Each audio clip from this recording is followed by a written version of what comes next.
Mhm. Welcome you all for the webinar on application of IVF technology in cows and buffaloes at the doorstep of the farmers in India. I hope all of you are well under the present COVID-19 situation. Further, I welcome Dr. K.M. Bujarbawa, ex-Vice Chancellor, Assam Agriculture University, and then Sri Ashok Kumar Burman, Director, Animal Husbandry, Government of Assam. Then Dr. Pallab Saikia, who is a veterinary gynecologist and dairy consultant and founder director of AFW Animal Fertility Wizard. To utilize the lockdown period due to COVID-19 in an effective way, we started with webinar in English. Subsequently, in view of the demand by the farmers of Maharashtra, we conducted the same in Marathi language. And then we continued doing it in various regional languages such as Malayalam, Telugu, Gujarati, Tamil, Kannada, Punjabi, and also in our national language Hindi. Today is the day we have planned it in Assamese, and during the next 2 weeks, we have planned to do it in other 2 languages, that is Bengali and Oriya. So we would have covered by then the whole of the country with the major regional languages. Let me introduce myself. I'm Dr. Shyam Zawar, CEO JK Trust Bombay and Chief Scientist of JK Bovagenics. I did my graduation in veterinary science in 1972 from Bombay Veterinary College, did my master's in animal reproduction in 1974, and then in 1975 I joined Raymond JK Trust. During my tenure of service, I did my PhD in the year 1989, and this PhD was on studies on superovulation and embryo transfer in sheep, goat, and cattle, and which was declared as the first doctorate in the country. Since 1975, almost for the last 45 years, I have been working with this organization. While in the job, I also did my senior management program from IIM Calcutta, London Business School, and Harvard Business School, United States. The subject of embryo transfer and IVF is very close to my heart. The application of this technology will rapidly increase the genetically high milk yielding animals in your herd in a short span of time. You all will come to know about the same after you hear the lectures from our esteemed guest speakers. Our main intention in conducting this webinar is to reach the farmers of the various states in their own regional languages so they understand the technology in the most simplest way without having much technical details into it. Before I close my introductory talk, I would like to inform you that all the achievements made in this field of IVF technology by our organization in the last 4 years, and I can say that we ignited the lamp of IVF in the country. I'm really proud of my team members who are Dr. Vinod Patil, Dr. Amol Sahare, Dr. Kailash Kadam, Dr. Sanjeeva Kumar, Dr. Sanjay Dagdu, Mr. Ramakant Sau, Dr. Ram Anbule, and Mr. Akash Chaudhary. Those of who we have joined through the Zoom webinar can see a question and answer icon at the bottom of your screen. So if you have any question during the session, you can type the same. I'll preferably in English, but even if it is into Assamese, I'm sure Dr. Pallab will be able to help me in answering those questions. Those who have logged in through the Facebook Live can also ask their questions through the Facebook as well. Now, now I'll be requesting Dr. Pallab to make the presentation, but just give me a second. Meanwhile, he can set up his presentation and put it into the PowerPoint mode.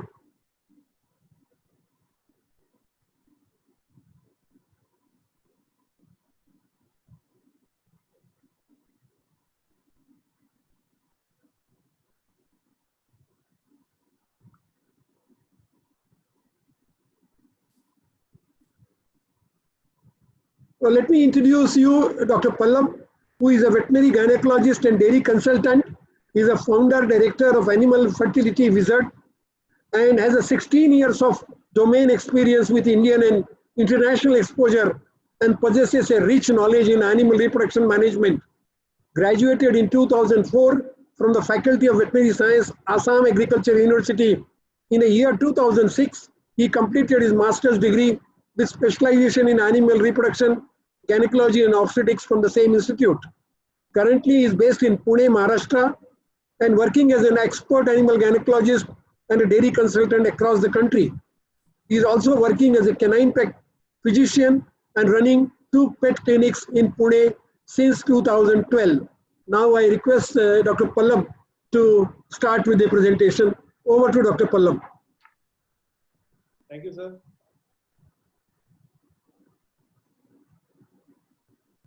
First of all, I want to thank Dr. Shyam Johar sir for giving me this opportunity to speak in Assamese about this presentation.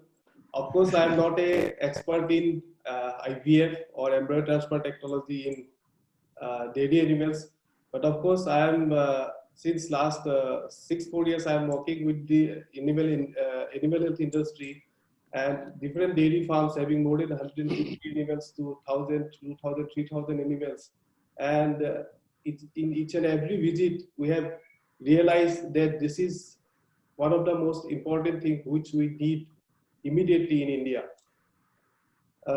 Sir, I would like to now start the presentation in Assamese. So,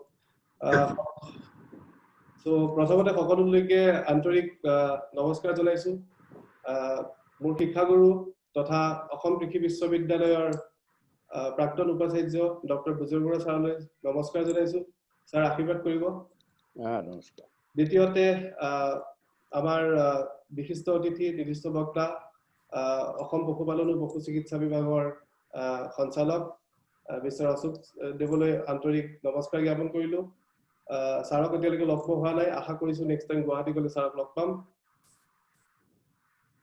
বাকি মই দেখা পাইছো বহুত সংখ্যক আমাৰ অসম কৃষি বিশ্ববিদ্যালয়ৰ আমাৰ শিক্ষাগুৰুৰ লগতে আমাৰ অসমৰ বহুত সকল ভেটেৰিনাৰিয়ান আজি এই ওয়েবিনাৰত জয়েন কৰিছে লগতে বহুত খিনি ডেইৰী ফাৰ্মাৰ অসমৰ পৰা জয়েন কৰা দেখা পাইছো অতিকৈ সৌভাগ্যৰ সময় যে সকলোকে দেখি খুব ভাল লাগিছে যে everyone is interested to take participate in this awareness program about this application of IVF in cattle and buffalo. And before I start the presentation, start কৰাৰ আগতে মই কেইটামান ইম্পৰ্টেন্ট কথা ক'ব বিচাৰিছো যে আজিৰ দিনত কিয় আমাক IVF লগা হৈছে আপোনালোক সকলোৱে IVF ৰ বিষয়ে শুনিছে হিউমেনত মানুহৰ IVF কৰে জেনেৰেলি আমি গম পাওঁ যে টেষ্ট টিউব বেবি বুলি গম পাওঁ সো নৰ্মেল সিচুৱেচনত টেষ্ট টিউব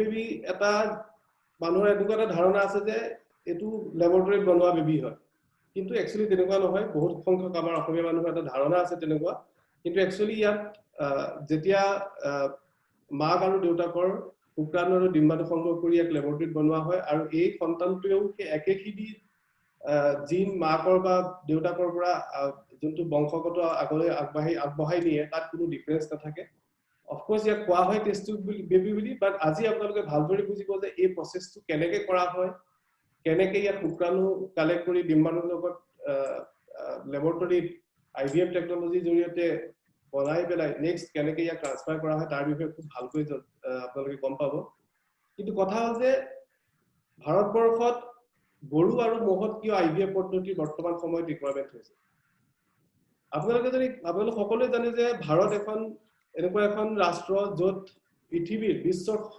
সকলোতকৈ বেছি মিল্ক প্ৰডাকচন হয় আপোনালোকে যদি চাই অসমত ভাৰতত almost 180 metric ton milk produce হয় প্ৰত্যেক বছৰে ভাৰত বিশ্বৰ ভিতৰতে নাম্বাৰ 1 মিল্ক প্ৰডাকচনত কিন্তু তথাপিও যদি আপোনালোকে মোক সোধে তেনেহলে মই ক'ব যাম যে যদি আপোনালোকে ইউএছ বা ইউৰোপৰ তুলনাত যদি তুলনা কৰিব যায় এজনী গৰুৰ বছৰত গাখীৰ দিয়াৰ যোনটো ক্যাপাসিটি তেনেহলে আমি বহুত পিছ পৰি আছো যদি ইউএছ আৰু ইউৰোপ ইন দিস স্ট্যান্ডাৰ্ড আপোনালোকে চাই তেনেহলে তাত এভাৰেজ প্ৰডাকচন হল 12000 লিটাৰ ইন এ ইয়াৰ আৰু আমাৰ ভাৰতবৰ্ষত এভাৰেজ প্ৰডাকচন বৰ্তমান সময়ত মাত্ৰ 2000 to 2200 লিটাৰছ পাৰ এনিমেল গতিকে চাওক কিমান এটা ডাঙৰ ডিফাৰেন্স আছে গতিকে এই ডিফাৰেন্সটো যদি আমি আৰু যদি ইমপ্ৰুভমেন্ট কৰি যদি আৰু ওপৰলৈ নিও তেনেহলে ভাবি চাওক যে ভাৰতবৰ্ষক প্ৰত্যেক বছৰে কিমান মিল্ক প্ৰডাকচন হ'ব আৰু গাঁৱে গাঁৱে সৰু ল'ৰা ছোৱালীৰ পৰা ধৰি প্ৰত্যেকটো ফেমিলিয়ে গাখীৰ খাব। এতিয়াও ভাৰতবৰ্ষত 125 কোটি মানুহক আমি গাখীৰ যোগান ধৰিব পৰা নাই এতিয়া আৰু ইন ফিউচাৰ যেতিয়া আমাৰ আৰু জনবসতি বাঢ়ি যাব তেতিয়া ডেফিনেটলি আৰু ৰিকুৱাৰমেন্ট আহিব। গতিকে this is a high time to work on this type of advance technology যিটোৰ জৰিয়তে আমি খুব ভাল সংখ্যক মানে যিবিলাক খুব হাই প্ৰডাক্টিভ এনিমেল সেইবিলাক এনিমেলক সিলেক্ট কৰি ইয়াৰ জৰিয়তে তাৰ বংশ বৃদ্ধি কৰিব পৰা যাব। নৰ্মেলি আপোনালোকে জানে যে এজনী গৰুৰ পৰা এবছৰত মাত্ৰ এটাকৈ পোৱালি পোৱা যায়। আমাৰ অসমৰ কথা যদি মই ক'বলৈ যাওঁ তেনেহলে অসমত এভাৰেজ এজনী গৰুৰ পৰা এটা পোৱালি পাবৰ কাৰণে কমসে কম 1.5 বছৰৰ পৰা 2 বছৰ লাগে। ভাৰতবৰ্ষৰ যদি উন্নত ৰাজ্যবিলাকৰ কথা কওঁ, যদি পাঞ্জাব, হাৰিয়ানা, মহাৰাষ্ট্ৰ বা কৰ্ণাটকৰ কথা কওঁ, তাত বৰ্তমান কাভিং ইন্টাৰভেল বহুত কমাই আনিছে। তেখেতসকলে বৰ্তমান সময়ত তেখেতসকলে পসিবিলিটিজ দেখাইছে যে এজনী গৰুৰ পৰা কমসে কম 12 মাহ বা 13 মাহত এটা পোৱালি পোৱাৰ তেখেতসকলে চেষ্টা কৰিছে। আমাৰ অসমত এতিয়া এই বস্তুটো সম্ভৱ হৈ পৰা নাই।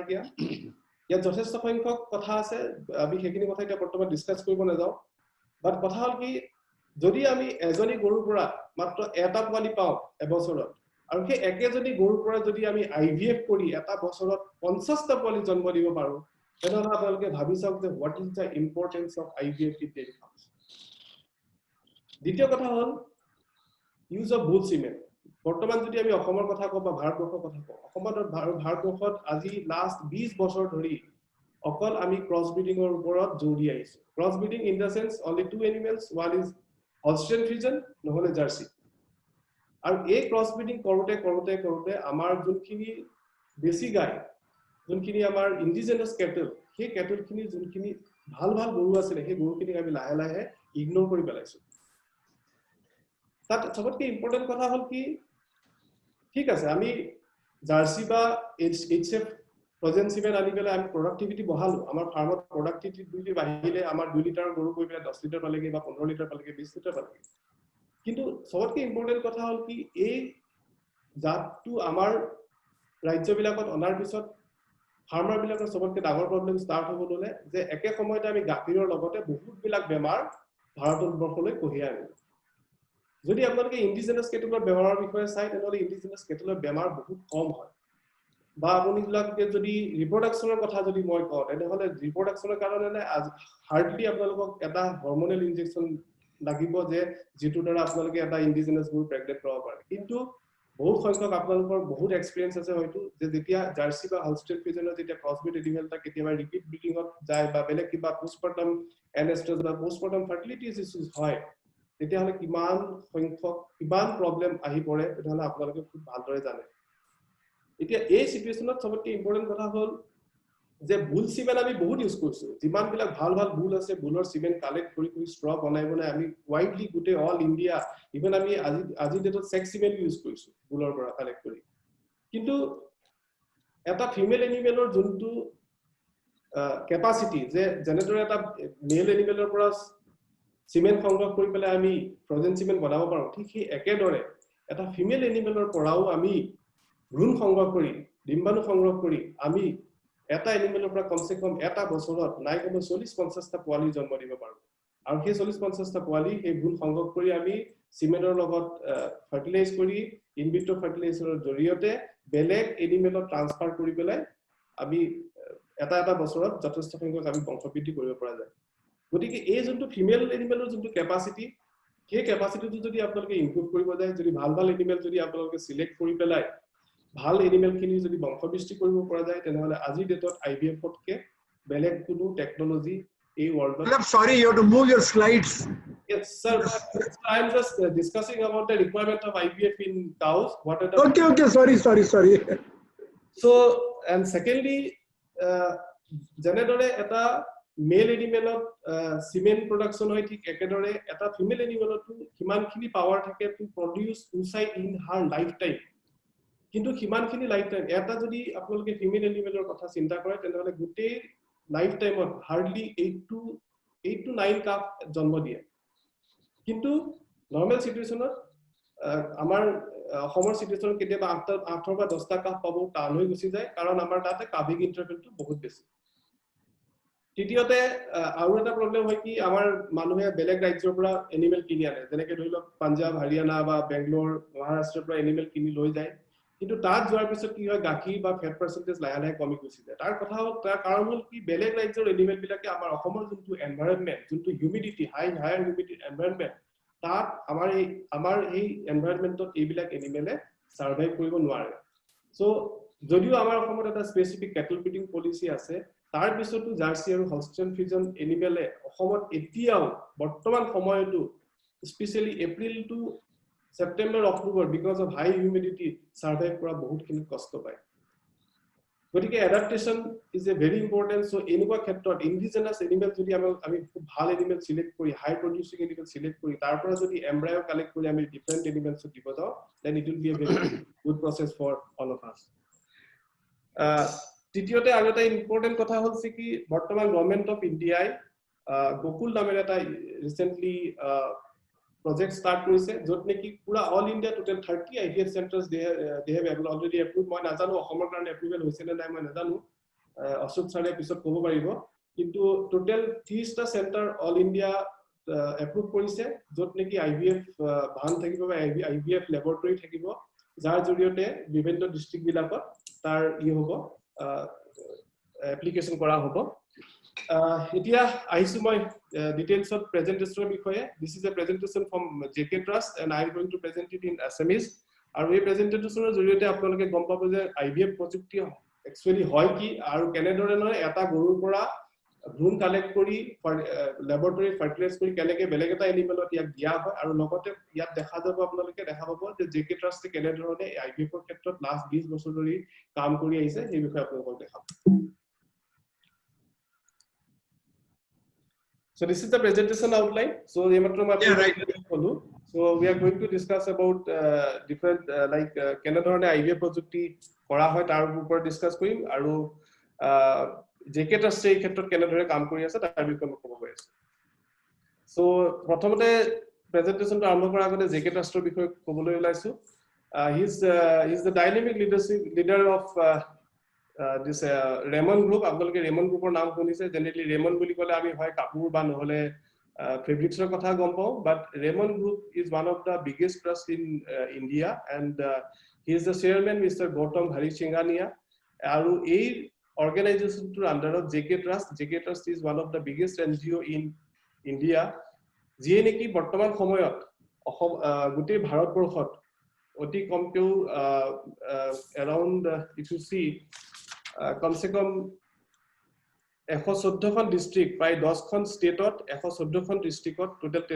3000 টা সেন্টাৰ আছে তেখেতসকলৰ মিশন হল মেইনলি গ্ৰামীণ रोजगार আৰু improvement of livelihood and thirdly গৰীব উন্মূলন এই তিনটা বিষয়ৰ ওপৰত তেখেতসকলে কাম কৰে ভাৰতবৰ্ষৰ বৰ্তমান সময়ত যিমান বিলাক গাঁৱত থকা ল'ৰা স্পেশালি মেট্ৰিক পাস কৰা বা হাই সেকেন্ডাৰী পাস কৰা ল'ৰা শিক্ষিত ল'ৰা আছে তেখেতসকলক JK Trust ট্ৰেইন কৰি পেলাই আৰ্টিফিশিয়াল ইনসেমিনেশন বিভিন্ন গাঁৱত গৈ পেলাই কৰিবৰ কাৰণে তেখেতসকলে ট্ৰেইন কৰে যাৰ জৰিয়তে তেখেতসকলে रोजगार পায় বৰ্তমান সময়ত টোটাল 10 খন ৰাজ্যৰ ভিতৰত 114 খন ডিস্ট্ৰিক্টত তেখেতসকলৰ সেন্টাৰ আছে মই কোৱামতে টোটাল 3000 সেন্টাৰ আছে তেখেতসকলে এতিয়ালৈকে অলমোস্ট 3 লাখ ফেমিলি এই JK Trustৰ জৰিয়তে সাৰ্ভিস আগবঢ়াইছে আৰু এতিয়ালৈকে খুব কমকে হলো total 50 lakh upgraded crossbred calf production কৰিবৰ কাৰণে সক্ষম হৈছে all India this is really a very great achievement for JK Trust all over the India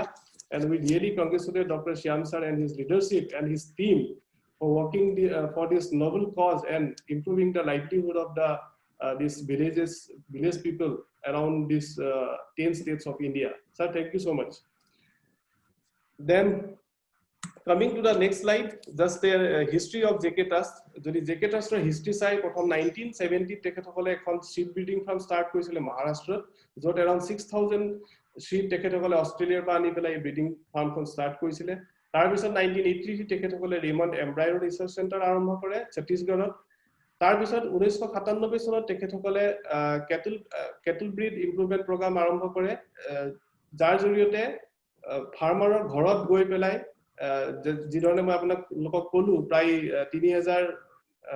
3000 সেন্টাৰত যিবিলাক গোকুল মিত্ৰ আছে গোকুল বুলি যিবিলাক গোপাল বুলি যিবিলাক কোৱা হয় তেখেতসকলে গৈ পেলাই AI সাৰ্ভিস প্ৰডাক্ট প্ৰভাইড কৰিছে 2016 চনত তেখেতসকলে doctor Bijaypada Singhania centre of excellence start কৰে আৰু এই সেন্টাৰটো পুনেৰ পৰা ঠিক ওচৰতে মোৰ অতি যোৱা 2 বছৰ আগতে মই এই সেন্টাৰটো ভিজিট কৰিছিলো শ্যাম ছাৰৰ লগত গৈ পেলাই এই সেন্টাৰটো তেখেতসকলৰ যিমানখিনি লেটেষ্ট টেকনলজি লেটেষ্ট মেচিনাৰিজ আইপিএফৰ কাৰণে লাগে তেখেতসকলৰ সকলোখিনি সৰঞ্জাম তাত আছে আৰু 2016 চনত তেখেতসকলে মোবাইল কেটল ইটি আৰু আইভিএফ ল্যাবৰেটৰী ষ্টাৰ্ট কৰে মই নিজে এই ভ্যানখনত উঠি পাইছো পাঞ্জাবত কাম কৰি থাকোতে এবাৰ এই ভ্যানখনত মই নিজে উঠি চাইছো আপোনালোকক অলপ সময়ৰ পিছত মই দেখাম এন্ড আপোনালোকে really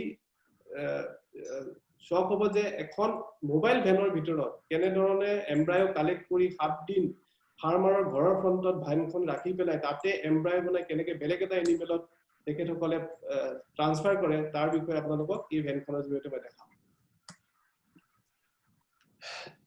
JK Bobagenics is like JK Trust আপোনালোকৰ অৰ্গানাইজেচন টোৰ বিষয়ে আপোনালোকক মই ক'লো JK Bobagenics তাৰ এটা ই হয় যাৰ জৰিয়তে 2016 চনত তেখেতসকলে অকল IVF আৰু ET সাৰ্ভিস প্ৰভাইড কৰিবৰ কাৰণে এই মিশন JK Bobagenics গ্ৰুপটো ষ্টাৰ্ট কৰে আৰু এই মাত্ৰ মই আপোনালোকক কোৱা মতে যোনটো ৰাষ্ট্ৰীয় Gokul mission government of India যোনটো লৈছে around 30 IVF centers all over the India they are going to be part of this program and jimankhini manuhok training dibo tar joriote ba jimankhini embryologist ba dhori complete process training dibo ta JK Trust e sampurno sahay sahojog agbahabu boli already Shyam sare last presentation kita dekhoise etia isu presentation main presentation le je what are the main important genetic improvement of cattle like eta gorut ami genetic improvement কৰিবৰ কাৰণে কি পদ্ধতিৰে আমি breeding কৰিব পাৰো number 1 হল ন্যাচাৰাল breeding হল আপোনাৰ আমাৰ ঘৰত যদি সাপোজ 10টা 5 জনী গৰু আছে 5 জনী গৰুৰ কাৰণে আমি এটা বুল ৰাখি দিলো গোটে বছৰটোৰ কাৰণে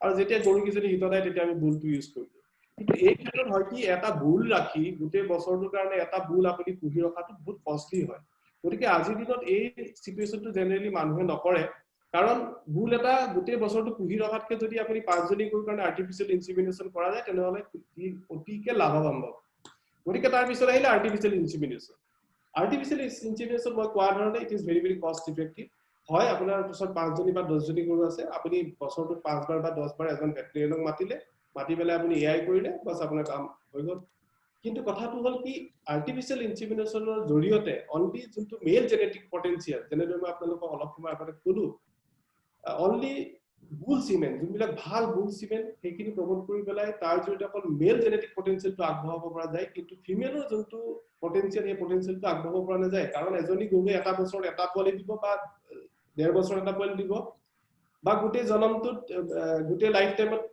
খুব বেছি 8টা 9টা পোৱালি দিব কিন্তু সেই কাৰণে ফিমেল এনিমেলৰ যোনটো বংশবিস্তিৰ হাৰ হয় সেই হাৰটো বহুত কমি থাকে গতিকে তৃতীয়তে আহিলে multiple ovulation and embryo test বা যেটো কোৱা হয় MOET কৰা হয় কি একেজনী গৰুৰ পৰা প্ৰেগনেন্ট কৰাৰ পিছত আপুনি এমব্ৰায়োটো কালেক্ট কৰি পেলাই বেলেগ এজনী গৰু দিব পাৰে কিন্তু প্ৰবলেমটো হয় কি maximum in a year you can collect only 5 मतलब এজনী গৰুৰ পৰা আপুনি MOET জৰিয়তে টোটাল মাত্ৰ 5টা পোৱালি কালেক্ট কৰি পেলাই বেলেগ এনিমেলত দিব পৰা যাব গতিকে হেতু সংখ্যা চাব গলো হেতু সংখ্যাও বহুত কম হয় কিন্তু লাষ্টত যোনটো আহিলে ovum pickup in vitro embryo production and embryo transfer যোনটো বিষয় আমি আজি ডিসকাস কৰিব গৈ আছো OP প্লাস IVF ইয়াৰ জৰিয়তে এজনী গৰুৰ পৰা আপোনালোকে প্ৰত্যেক বছৰে কমসে কম এক বছৰত 40-50 টা পোৱালি ভ্ৰূণ সংগ্ৰহ কৰি মিনিমাম 40-50 টা পোৱালি জন্ম দিব পাৰিব তৃতীয়তে ইয়াৰ জৰিয়তে দুটা বস্তুৰ আপোনালোকৰ ইমপ্ৰুভমেন্ট হ'ব আপোনালোকে এটা সময় একে সময়তে ফিমেল জেনেটিক্স ইমপ্ৰুভমেন্টৰ লগে মেল জেনেটিক্স ইমপ্ৰুভমেন্টটো আপোনালোকে আগবঢ়াব পাৰিব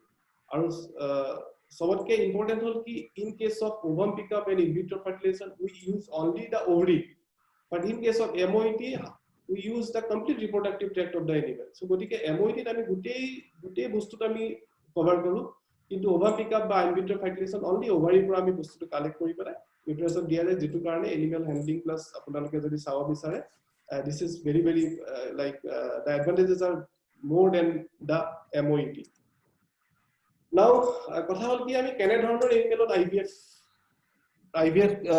ৰ কাৰণে সিলেক্ট কৰিব পাৰো হিউম্যানত যেতিয়া আইভিএফ কৰা যায় যেতিয়া মানুহত আইভিএফ কৰা যায় তেতিয়া হলে যদি মাক বা দেউতাকৰ যদি হাজবেণ্ড বা ৱাইফৰ কোনোবা এজনৰ কিবা প্ৰব্লেম থাকে ঠিক তেনেকুৱা ক্ষেত্ৰত মানুহৰ ক্ষেত্ৰত আইভিএফ কৰিব পৰা আইভিএফ কৰা হয় কিন্তু গৰুৰ ক্ষেত্ৰত আইভিএফ কৰা হয় just to increase the productivity of the animal যদি এজনী গৰুৱে আপোনালোকৰ প্ৰত্যেকখন গোহালিতে যেনেকুৱা এনেকুৱা এজনী গৰু থাকে যোনজনী গৰু সদায় সবতকে বেছি গাখীৰ দিয়ে বা স্বাস্থ্যপাতি ভাল থাকে তো তেনেকুৱা এজনী গৰুৰ পৰা আমি ভ্ৰূণ সংগ্ৰহ কৰি আমি বেলেগ গৰুক দিব পৰা যায় গতিকে এনেকুৱা কেছত সেই গৰুজনী যদি কিবা ৰিপ্ৰডাক্টিভ এনাটমি বা ডিসফাংশন কিবা থাকে তেনে ক্ষেত্ৰতো আমি ভ্ৰূণ সংগ্ৰহ কৰিব পাৰিম যদি কোনোবাই যদি গৰুৱে হৰমোনাল ট্ৰিটমেন্টত ৰেসপন্স দিয়া নাই কোনোবা গনাডোট্ৰপিন হৰমোন দিছে বা এনেকুৱা কোনো ক্ষেত্ৰত যদি ৰেসপন্স দিয়া নাই তেনেকুৱা গৰুৰ পৰা আমি এমব্ৰায় কালেক্ট কৰিব এক উচাইজ কালেক্ট কৰিব পাৰিম তৃতীয়তে কিছুমান ফিমেলে হিটত আহে কিন্তু ফাৰ্টিলাইজ নকৰে আপোনালোকে সকলোৱে জানে যে ৰিপিট ব্ৰিডিং হয় বহুত ৰিপিট ব্ৰিডিং হয় আমাৰ তাতে ফিমেল বিলাক প্ৰত্যেক 21 দিনৰ মূৰে মূৰে হিটত আহি থাকে কিন্তু কনসিভ নকৰে তেনেকুৱা ক্ষেত্ৰত তেনেকুৱা এনিমেলৰ পৰা আমি উইচেট কালেক্ট কৰি পেলাই বেলেগ এনিমেলত আমি এমব্ৰায় বনাই ট্ৰান্সফাৰ কৰিব পৰা যায় স্পেশালি কেতিয়াবা যদি কিছুমান এনিমেল সিক বা ইনজিউৰ হয় কিবা কাৰণত যদি উঠিব যদি আঘাত পায় তেনেকুৱা ফিমেল এনিমেলৰ পৰা আমি কালেক্ট কৰিব পৰা যায় তাৰোপৰি ইয়ং হেফাৰ যিবিলাক হিফাৰে পোৱালি দিয়া নাই আজিলৈকে তেনেকুৱা হিফাৰৰ পৰাও আমি উচাইট সংগ্ৰহ কৰি আইভিএফ পদ্ধতিৰে এমব্ৰায় বনাই পেলাই আমি বেলেগ এনিমেলত ট্ৰান্সফাৰ কৰিব পাৰো ইয়াৰ মতলব হ'ল কি যে গাইজনীয়ে এটো ইমান এক্সপ্লেইন নকৰি আগবাঢ়ি যোৱা ঠিক আছে You did not explain too much. গতিকে these are the advantages of IVF in cattle already by এই ক্ষেত্ৰত ডিসকাস কৰিছো বাকি লাষ্টত যোনটো ইয়াত আছে সেক্স শৰ্টেজ সিমেন্ট গতিকে স্পেশালি এই ক্ষেত্ৰত যদি আমি সেক্স সিমেন্ট ইউজ কৰিব যাওঁ তেনেহলে এডভান্টেজ হল কি 90% আমি ইয়াত সেউৰি পোৱালি যোনটো আমাৰ অসমীয়াত সেউৰি পোৱালি বুলি কওঁ ফিমেল কাফ পোৱাৰ maximum chances Ivilak, now I'm going to show you some major equipments. These are some major equipments. Ivilak IVF পদ্ধতি laboratory use কৰা হয় inverted microscope, then freezing leveling machine, then benchtop incubator বা পিছত জনাম কোনটো machine বহুত use হয় মই আপোনালোকক দেখাম তাৰ পিছতে laminar air flow system, carbon dioxide incubator, microcentrifuge machine. These are all instruments used in IVF. And সবতকে important হল এইবিলাক যিমানবিলাক মেশিন আপোনালোকে দেখা পাইছে same machine বিলাক মানুহৰ IVF ফৰ যেতিয়া ইনভিট্ৰো ফাৰ্টিলাইজেশন কৰে হে একেখিনি মেশিন ইউজ কৰে আৰু these are the most latest technology machine from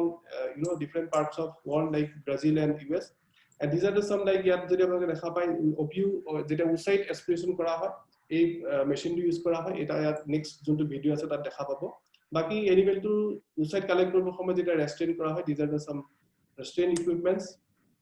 Now coming to OPU and aspiration. OPU মানে হল ওভাম পিকআপ বা কেনে ধৰণে ডিম্বাণুটো আমাৰ এটা ওভাৰীৰ পৰা ওলোৱা যায় সেই প্ৰসেসটোৰ বিষয়ে ক'ব গৈছে ইয়াত আপোনালোকে দেখা পাইছে হিজ ডক্টৰ পাটিলে ইয়াত যোনটো তেখেতৰ হাতত দেখা পাইছে এই মেশিনটো ইয়াত দুটা বস্তু লাগি আছে এটা হল ইয়াত ভিতৰত এটা আল্ট্ৰাসাউন্ড মেশিন আছে আল্ট্ৰাসাউন্ড মেশিনৰ প্ৰবটো আছে আৰু এটা সেম টাইম ইয়াত এটা নিডল আছে যোনটো নিডল দি ওভাৰীৰ পৰা উচাইটখিনি সংগ্ৰহ কৰা যাব তৃতীয়তে আপোনালোকে এটা ইয়াত সৰু পাইপ দেখা পাইছে যোনডাল পাইপেদি গৈ এই ৰগা যোনটো ইয়াত এটা আপোনালোকে টিউব দেখা পাইছে এই টিউবডালেদি উচাইটটো সংগ্ৰহ কৰি পেলাই জেনেৰেলি ইয়াত 37.5 ডিগ্ৰী সেন্টিগ্ৰেডত সংগ্ৰহ কৰা হয় নেক্সট ভিডিওটোত আপোনালোকে দেখা পাব যে কেনেদৰে উচাইট সংগ্ৰহ কৰা হয় এটা কথা হল কি জেনেৰেলি এই এনিমেলটো যোনটো এনিমেলৰ পৰা আমি উচাইটখিনি সংগ্ৰহ কৰিব গৈ আছো এই এনিমেলটো কোৱা হয় ডোনৰ এনিমেল বিলাকক এই পৰ্যায়লৈ অনাৰ আগতে যিদিনাখন ইয়াত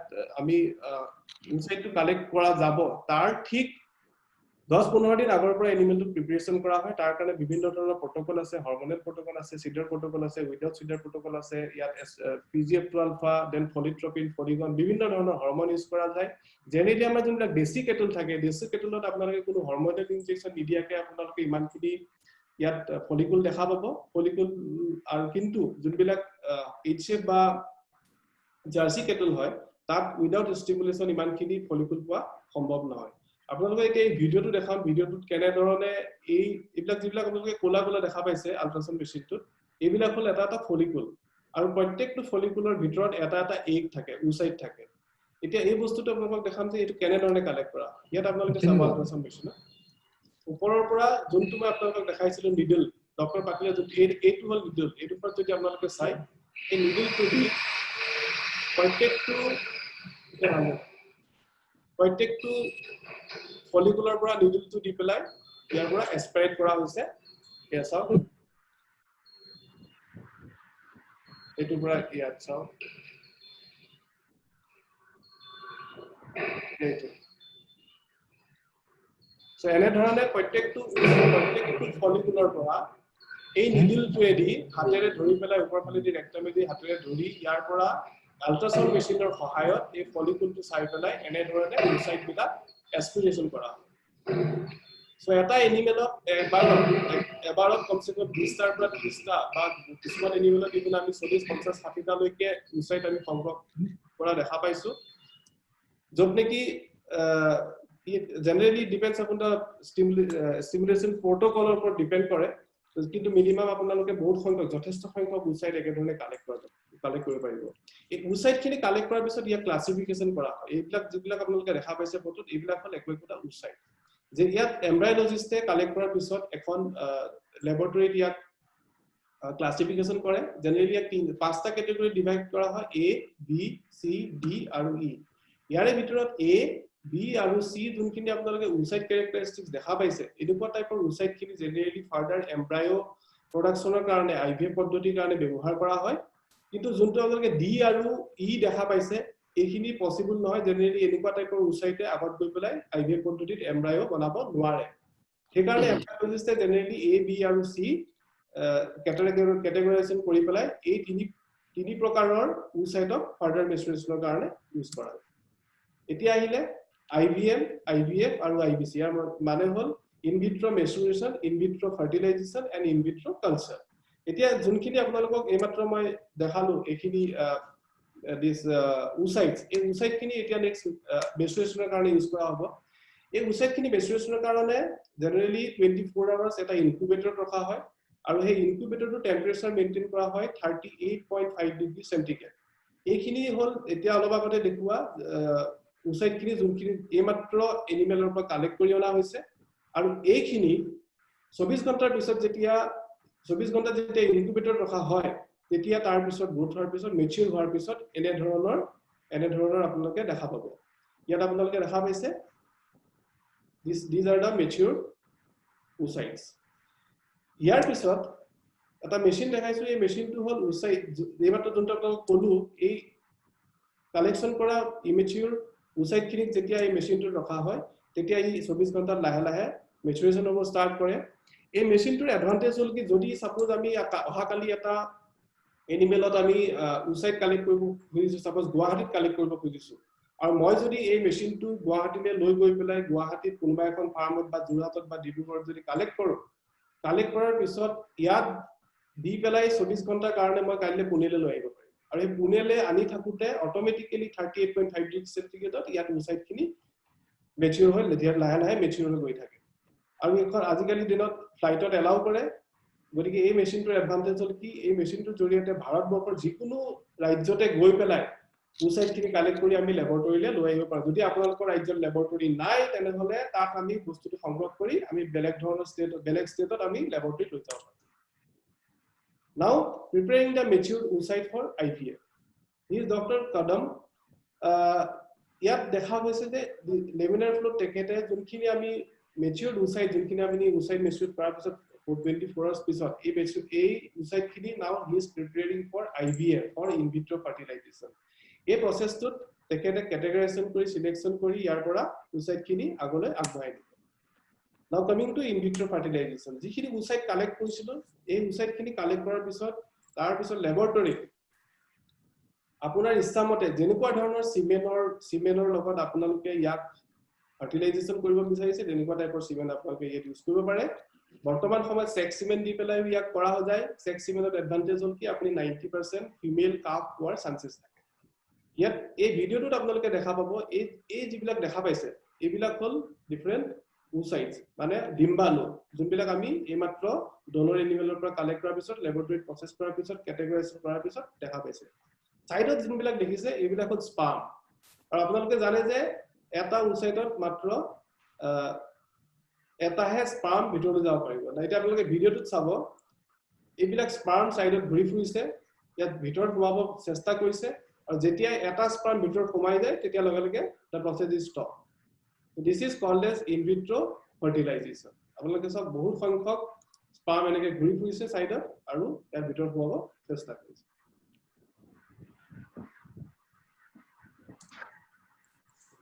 এইমাত্ৰ যেনেকৈ মই আপোনালোকক ক'লো যদি সেক্স সিমেন ইউজ কৰে এই ক্ষেত্ৰত ইন ভিট্ৰো ফাৰ্টিলাইজেশ্যন তেনেহলে 90% আমি ফিমেল কোৱালিটি পোৱাৰ চান্সেছ থাকে আৰু আজিৰ ভিতৰত জেনাৰেলি ম্যাক্সিমাম আইভিএফ চেন্টাৰত সেক্স সিমেন ইউজ কৰা হৈছে তাৰ পিছত আহিলে ইন ভিট্ৰো কালচাৰ যেতিয়া ফাৰ্টিলাইজেশ্যন প্ৰসেছটো কমপ্লিট হয় তাৰ পিছত ফুলৰ পৰা 18 ঘণ্টাৰ পিছত জেনাৰেলি ফাৰ্টিলাইজেশ্যন জাইগোছ বিলাকত এটা ক্লিন ইনকিউবেটৰত শিফট কৰা হয় আৰু তাৰ পিছত ইয়াক কমসে কম 7 দিনৰ কাৰণে ৰখা হয় যাতে সেই ফাৰ্টিলাইজ জাইগোটটো লাহে লাহে তাৰ 7 দিনত গ্ৰোথ হ'ব ষ্টাৰ্ট কৰে এই 7 দিন সময় বহুত ইম্পৰ্টেন্ট হয় generally tech 6 to 7 days average আৰু এই জিনবিলাক পটেনশিয়াল জাইগোট থাকে আপোনালোকে দেখা পাইছে ইয়াত আফটাৰ ফাৰ্টিলাইজেশ্যন এই জাইগোট বিলাকক দেখিবলৈ এনেকুৱা হয় আৰু ইয়াৰ পিছত ইয়াক শিফট কৰা হয় এই ইনকিউবেটৰ এই ইনকিউবেটৰ যেতিয়া কালচাৰ কৰা হয় যেনেকৈ আপোনালোক ক'লো 6 to 7 days যেতিয়া ইয়াত ইনকিউবেটৰত ৰখা হয় তেতিয়া ইয়াত কোনো পাৱাৰ কাট হ'ব নোৱাৰে এই ইনকিউবেটৰটো কন্টিনিউয়াস 37.5 to 38.5 ডিগ্ৰী সেন্টিগ্ৰেডত ইয়াত টেম্পাৰেচাৰ গ্যাস বহুত বিভিন্ন ধৰণৰ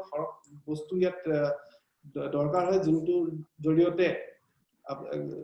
জৰিয়তে এমব্ৰায়োটো লাহে লাহে গ্ৰোথ হ'ব আৰম্ভ কৰে আৰু 6 দিন 7 দিন কমপ্লিট হোৱাৰ পিছত লাহে লাহে আপোনালোকে আৰ্লি যোনটো এমব্ৰায়ো দেখা পাব ইয়াত মই দেখাই আছো আপোনালোকক 1 to 5 days কেনেকে গ্ৰোথ হয় দিস ইজ ওয়ান সেল প্ৰথমতে এটা সেল থাকে তাৰ পিছত যেতিয়া মাল্টিপ্লাই হয় তেতিয়া দুটা সেল হয় দুটা সেলৰ পিছত চাৰিটা সেল হয় চাৰিটাৰ পৰা আঠটা আঠটাৰ পৰা 16টা 16টাৰ পৰা আৰ্লি মৰুলা ডেভেলপ হয় তাৰ পিছত 6.5 to 7.5 days 6 days কমপ্লিট হোৱাৰ পিছত মৰুলাৰ পৰা লাহে লাহে আৰ্লি ব্লাস্টোসিস হয় তাৰ পিছত ব্লাস্টোসিস হয় আৰু লাষ্টত এক্সপেন্ডেড ব্লাস্টোসিস হয় this is the most important part যোনটো ব্লাস্টোসিস ডেভেলপ হয় জেনাৰেলি এই ব্লাস্টোসিসটো আইভিএফ পদ্ধতিত জেনাৰেলি ট্ৰান্সফাৰ কৰা হয় এটা যদি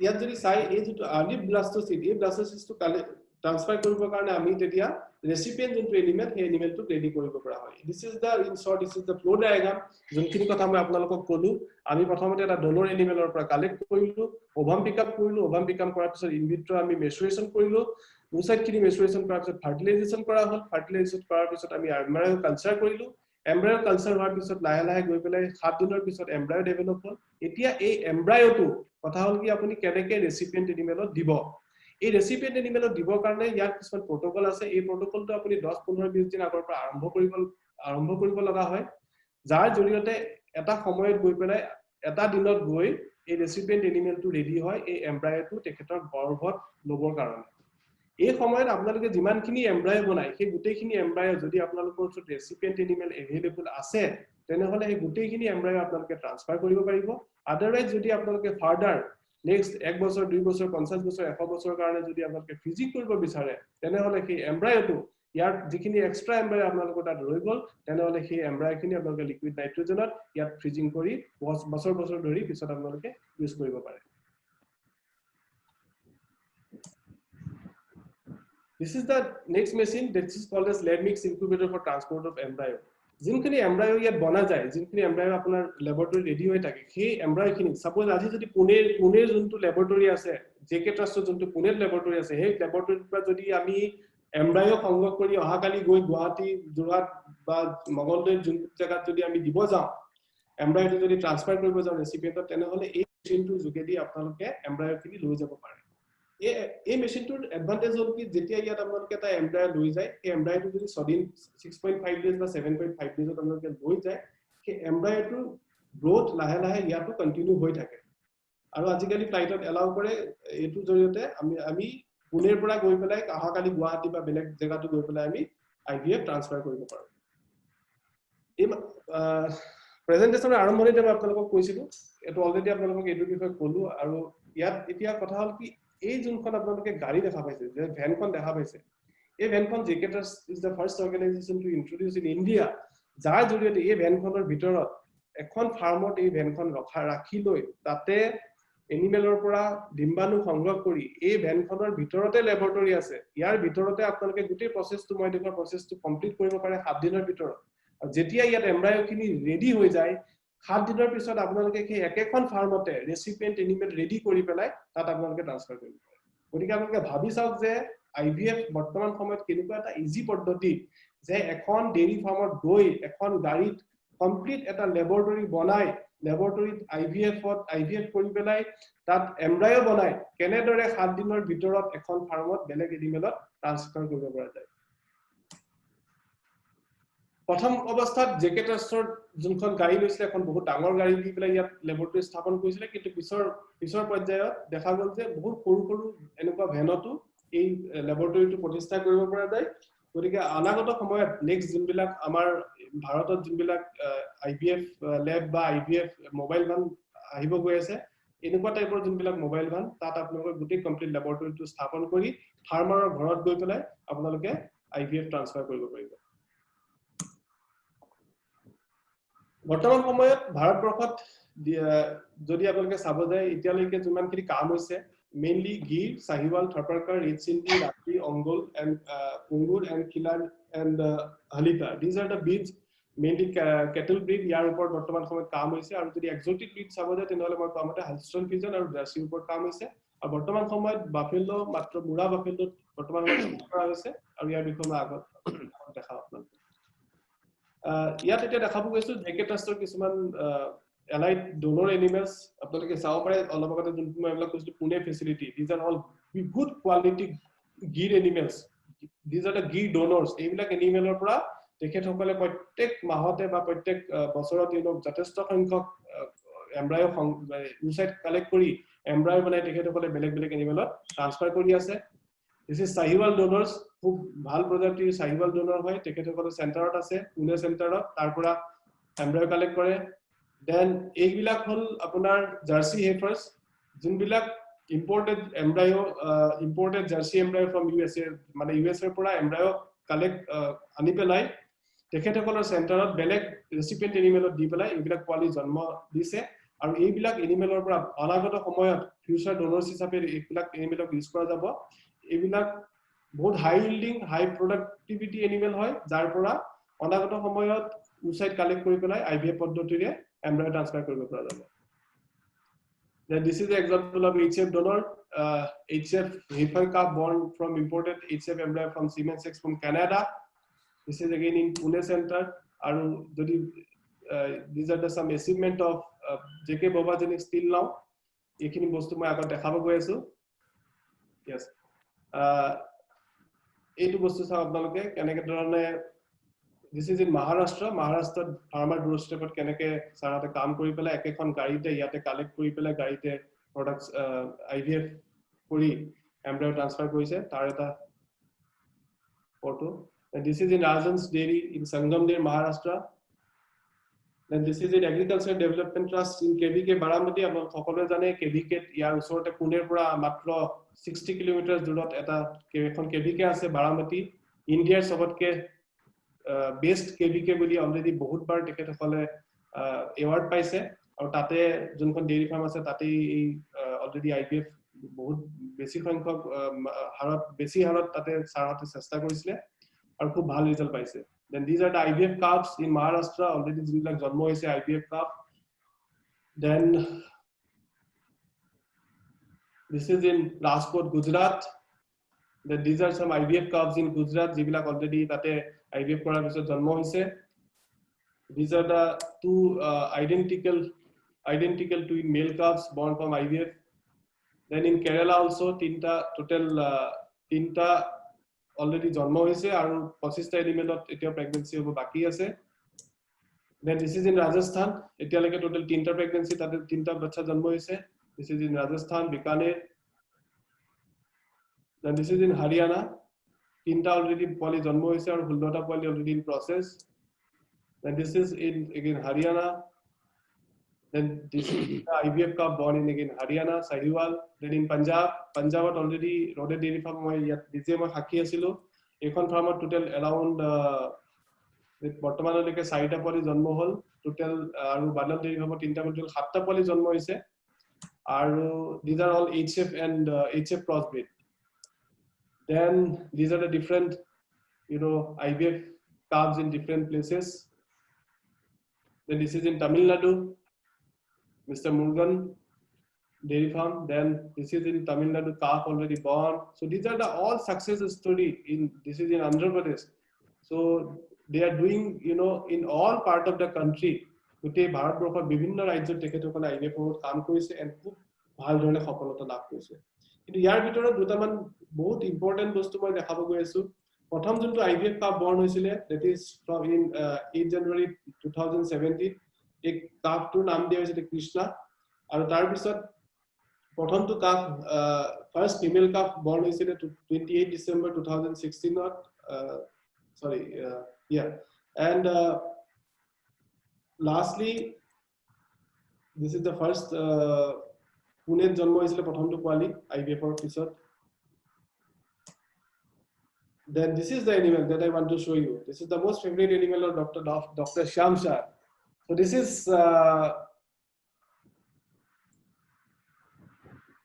Radha. So around 14 IVF calves is produced from Radha, from this Gir cow in a year. Around 14 ta poali एक गाइजडीर পৰা উসাইড কালেক্ট কৰি এমব্ৰাই বনাই একে বছৰতে টোটাল 14 টা পোৱালি জন্ম দিয়া ৰেকৰ্ড টিকেটসকলে বনাইছিলে। তাৰ পিছত আপোনালোকক দেখাম গৰি যে অন্ডাৰ কাউ এতিয়ালৈকে টোটাল 92 টা IVF প্ৰেগনেন্সিজ এই একেজনী গৰুৰ পৰা পোৱা গৈছে। গৰিৰ বৰ্তমানৰ যদি আপুনি ৰেকৰ্ড চাই তেনেহলে out of 92 embryo IVF pregnancies 62 years at JK Trust ফাৰ্মত হৈছে আৰু 30 ইয়াৰ এট ফাৰ্মাৰ্স ডোৰষ্টেপ। এতিয়ালৈকে 36 টা পোৱালি জন্ম হল আৰু বাকিখিনি বৰ্তমান এই বছৰ 2020 বাকিখিনি জন্ম হ'ব। সবকে ভাবিছক যে একেজনী গৰুৰ পৰা এটা বছৰতে অলমোস্ট এপ্ৰিল 2019 পৰা মে 2020 ভিতৰত টোটাল 92 টা IVF প্ৰেগনেন্সিজ। So now you can imagine the advantage of IVF কি কেনে ধৰণে আমি এজনী গৰুৰ পৰা বিভিন্ন সংখ্যক পোৱালি পাব পাৰো। Yeah, this is the different quality of embryo qualities of gori. These are the calf born from Gauri. Again, calf from Gauri in Pune. Then again, Gauri, calf advanced series. Now coming to the IVF in Buffalo. Buffalo detail like बहुत generally growth करा है, generally इपान फंक करा है. But till now, around 8টা pregnancy বৰ্তমান লৈকে তেখেতসকলে total 7 embryo collect কৰি 8টা pregnancy বৰ্তমান লৈকে পাইছে। Total sorry 7টা কৰিছে এতিয়ালৈকে। Number of recipient confirmed as pregnant till now it's 3 তিনটা এনিমেল বৰ্তমান লৈকে confirm পাইছে। This is the Animal Husbandry Government of India Secretary has visited this facility in 29 January 2020 and মই কোৱাৰ ধৰণে তেখেতসকলে যোনটো গকুল মিছন কৰিব গৈ আছে তাত জেকে ট্ৰাষ্টৰ সহযোগত তেখেতসকলে এই মিছনটো আগবঢ়াব। This is the team of this IVF technology from JK Trust, Dr. Binod Patil, Dr. Aman Shahare, Dr. Kailash Kadam, Dr. Sanjay Daggu, Dr. Kumar, Dr. Ramakant, Dr. Akash Chaudhary. মই বহুত সংখ্যক এখেতসকলৰ ইয়াৰে 2-3 জনক লগ পাইছো and this is one of the most dynamic team from JK Trust who are doing all this work যিটো বস্তু মই আপোনালোকক দেখুৱালো and in the dynamic leadership of with Dr. Shyam Johar they are really going through a phase আৰু এনেকুৱা এটা দিন আহিব যে গোটেই ভাৰতবৰ্ষত এটা সময়ত ফাৰ্মাৰ ডোৰষ্টেপত অলৰেডি IVF টেকনলজি জৰিয়তে বংশ বৃদ্ধি আগবঢ়োৱা হ'ব।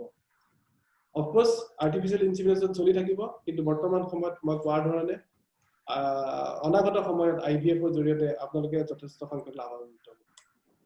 So that's all from my side. মই যিমানখিনি পাৰো শুদ্ধ অসমীয়াত ক'ব চেষ্টা কৰিলো কাৰণ আমাৰ অডিয়েন্স খিনি ভেটেৰিনাৰীৰ লগতে কিছুমান ডেইৰী ফাৰ্মাৰো জয়েন কৰিছে। So now over to Dr. Shyam sir. Sir, I tried to describe as much as easy in Assamese language. Of course some of the words are very difficult to express in Assamese. More last 3-4-5 days I was searching for some of the word IVF like some of the words that we use in IVF. It's difficult to find out in Assamese. Still I tried at my best to show the presentation in Assamese and I hope the audience has understood it. Thank you sir, over to you. Thank you very much, Dr. Pallav. I mean, you have done a wonderful. I don't know Assamese, but I've been getting feedback and I've been wonderful presentation made by you. I'm really grateful to you for taking out your valuable time in helping me in conveying this IVF technology to the farmers of Assam. Now I will be requesting our guest speaker, Dr. K.M. Bujarbhai, but I would like to introduce him. He is ex-Vice Chancellor, Assam Agriculture University, a 1977 batch ARS officer, and then some of his past very important assignments are that he has worked as in various capacities from scientist, senior scientist, principal scientist, joint director with ICR Complex, Nagaland Center, director of National Research Center on Mithun, Nagaland officer on special duty for NRC on pig, Guwahati, Assam, director of ICR Research Complex for Northeastern Hill Region, Meghalaya, then a deputy director general Animal Sciences, ICR New Delhi, and Dr. Bujarbhai has also worked as a national facilitator, livestock and fisheries sectoral director of Jai Vigyan project and zonal leader for ITK project of World Bank funded National Agriculture Technology project, as well as the country coordinator for FAO for animal genetic resource conservation and utilization. Okay. I think it's okay. Sir, I just need few more seconds from you, sir. He's an author of numerous research papers and books and contributed chapters in various books and number of various important committees on national and regional level. I mean, he has got so many awards. It's an endless list. So much is there that even I need maybe another 10 minutes. But I'm really grateful to Dr. Bujarbhai for taking out his time and guiding us as to how do we move further in the interest of the state of Assam. Over to you, sir. Thank you, Dr. Sam Jarwat. I must compliment and congratulate you and your team for doing so fantastic job. Particularly, I must thank you for taking the technology out to the field, IVF technology. That's so very important. I am supposed to speak in Assamese? Yes, sir. Yes, sir. Yes, sir. No, you speak in Assamese, sir. I will get it translated through someone subsequently. Okay. Thank you very much for your initiative. Yes, sir. Thank you very much. And Dr. Soikia did a good job. Very nice presentation. And he has actually depicted the kind of work you are doing in JK Trust. Thank you, sir. You must thank him. Thank you, sir. Yeah, thank you. For carrying out a good job on your behalf. Yes. Well, as I said, Amar bahut bilak ase Asomor manu.